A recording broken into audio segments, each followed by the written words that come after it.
Hello, everybody, and welcome back to this week's episode of Water Wednesday. For this week's episode, it's going to be a fun one. We're going to be talking to the president and vice presidents of the club swim team at Temple University. The president, Kiara, and vice president, Zoe. They both will be talking about their swimming experience, provide you all with some swimming knowledge that you all can take with you as you get back into the pools and get back into swimming shape. So without further ado, let's get into the conversation. So, this is for all of you. So answer whenever you feel like it, and just share your background whenever you feel like you have a good answer. So, how did you all get involved with swimming? How did that all start for the both of you? Well, for me, I grew up 2 minutes away from Aronimink Swim Club, which is in Drexel Hill, and that's right outside of Philly. And my family had a membership there since I was a baby. So yeah, growing up at the pool in the summertime, like going there every day, is kind of the reason why I tried out for the swim team there when I was 6 years old. And I loved it so much that I ended up joining my local Y swim team, which was the Lansdowne Marlins. So I could swim competitively all year round, all the way up until I graduated high school. And then, yeah, when I came to Temple, I joined the club team my freshman year, and I've been a part of it ever since. And then my story is kind of similar to Kiara's. My mom just loved being around water all the time, like any body of water, and so she'd always take me. And then like when I around 2 or 3, I needed to learn how to swim and get over the floaties, so she took me to a couple of swim classes. 2 or 3? Yeah. Oh my And God. I had like to do the like t-shirt thing and swim across the pool. And then when I was old enough, like 5 or 6, I went to the summer league team that was like a 5-minute walk across the street. And the head coach used to be a like a head coach at a year-round team, Poseidon Swimming in Virginia. Um, yeah, it's long. But so that's when I started swimming year round, around like 8 years old, and I've been swimming since Okay. like, and I joined. Yeah. Nice.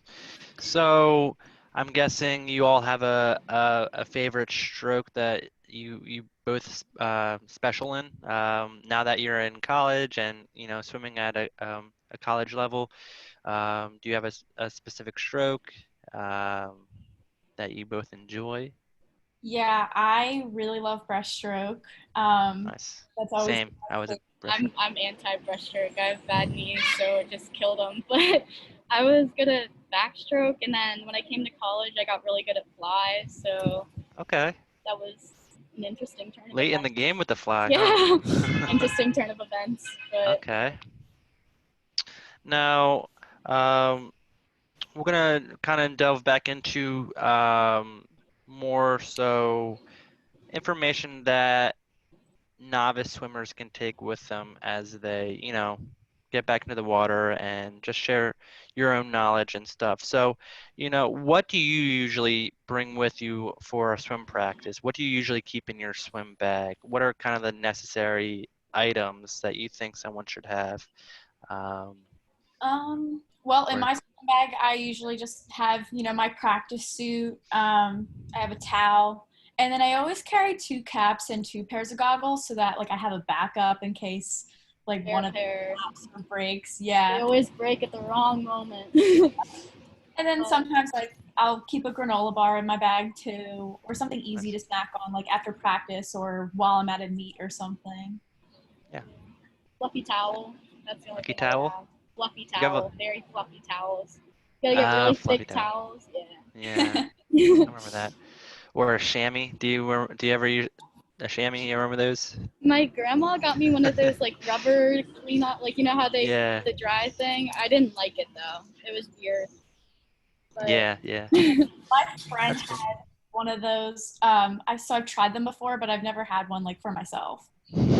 it just felt weird. I was like, okay, I can drive off with the fluffy towel or that nitros towel. And then of course water. You also bring water or Gatorade. Oh yeah, Oh yeah, of Water. course. Water. always stay hydrated. Yeah. Um, Now, it's been a while for some people that, you know, they haven't been in water, or they might be, new to the sport of swimming. So, what would you tell them?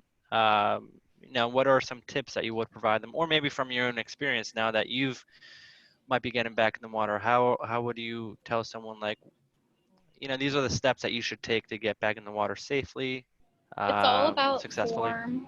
I No. think it's all about the form and how you do the stroke, because if your formation's wrong when you're swimming, then it can really mess up your body.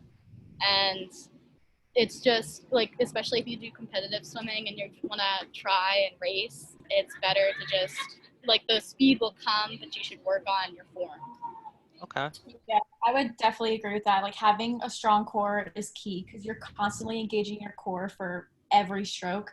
And I'm also going to say it's really important to kick just as much as you can in swimming because your arms can't do all. Yeah. You don't want your legs dragging behind you. And I know that I'm at fault at that every now and I then. like sink at the end of races, but yeah. Yeah. But I think also just like your breathing technique is really important. So, if you're new to swimming, try to develop a pattern like breathing every 3 or 5 strokes when you're first swimming, so you're still getting in that oxygen, but and you also want to make sure you're breathing to both sides so your neck doesn't kind of cramp up on one side. But yeah, overall swimming, I would say, is largely a mental sport. I don't know if you would agree with that, Zoe. Yeah, I think, like, if you don't think you're gonna make like a certain time or something, then you're obviously not gonna make it because you have to believe it. Yeah, like psyching yourself out is a huge thing. Like, you can train all you want, but when it comes to a race, like if you're not You just have to believe mentally it. ready, Yeah. you won't perform as well as like you want to. Yeah. Like, I Oh, good take 5 information. minutes before a race and I just like focus. I'm like, okay, I got this. I can do this. Yeah. Exactly. So what do you say right now, though, for people getting back in the water to focus more on maybe obviously stretching and doing stuff out of the water, like you mentioned, Kiara, like core exercises, and whether that be some type of ab workouts, push-ups, It's stuff that they can definitely do at home. yeah. It's definitely good to do exercises outside of the water to build a foundation, like muscle for Yeah. the sport, because you do use like every part of your body pretty much.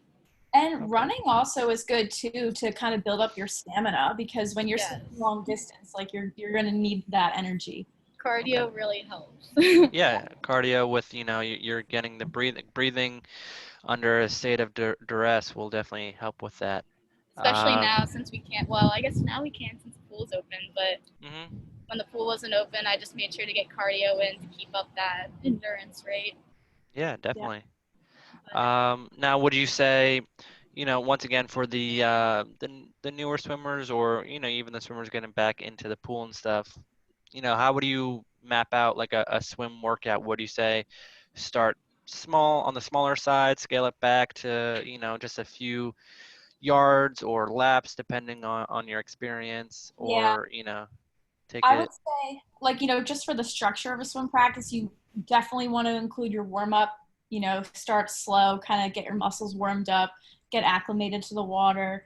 And But I stretch out your muscles, yeah. exactly. But I would think as far as the main set goes, if you've been out of the pool for a while and you're out of shape, or if you're just brand new to the sport, I would aim for around like 1,000 or 2,000 yards to start off Yeah. with, which is roughly 40 to 80 laps, for a quick workout session. And then of course, you always want to wrap it up with the warm Yeah, down. like at 200. Usually, the more you do, the more you want to warm up. So if you have like a large main set, you should warm up a little bit longer and cool off for just a little bit longer to get your body, your heartbeat back down to normal and cool off. Yeah. Okay. That's great information. And then what do you suggest maybe, as the weeks progress, you make a progression in the amount of laps you're doing. So like you mentioned doing 40 to 60 laps, maybe one week of doing that, then the next week you try to bump it up, maybe 10 or 20 laps, and then just, That or yeah. decrease the time. You can do either, but either is good. Depends on what you really want to do. Like if you want to be a sprinter or a distance person. Yeah, like if you want to be like what Zoe just said, like if you want to be a sprinter, then definitely decrease like your time intervals for each set. Give yourself less rest time. And then if you want to build your stamina and be more of a long distance swimmer, then definitely increasing that yardage is the way to go. Okay. Would you suggest any type of equipment for swimmers to look into getting or utilize as they're, getting back into shape, or even, once they're in shape to just utilize? Would you suggest anything in particular, or just stick to the old, my So if body, you're, and that's it? yeah, if you're starting out, what I've learned is to control your kicking because you want to have smooth, small kicks and long. A lot of people, it's hard for them to get that at first, so fins help with that, Okay. and fins in a kickboard can really Yeah. help. And that's just once you get the kick down, I think it's easier to be able to do breathing patterns and get your stroke down. Yeah, and using a kickboard is really great too, because that really allows you to focus on your core. Because in swimming, kick is supposed to come from like your core and your hips. There's supposed to be minimal like bending of the knees and things like that. And if you're someone that maybe has a shoulder injury, which is common among swimmers, then using a kickboard is definitely good. It's a lot better. Yeah. Oh, that's good information. Um, and then last question for you, like how do you, after you're done a practice, how do you, other than like cooling down in the water, how do you stretch? Do you usually stretch before practice, or what do you stretch after a practice? And kind of with that, do you pay attention to eating? Do you, as a swimmer, you're burning a lot of calories. Do you try to make sure you get a hearty breakfast or lunch, dinner, depending on the time that you're practicing? Yeah, so I mean, I definitely think it's always great to stretch before and after. I don't always do that, but what for practice, I don't really usually do that. I kind of use my warm up and my warm down time for that. But before a race, like at a swim meet or something, I'll definitely stretch Yeah. before I get up on the block.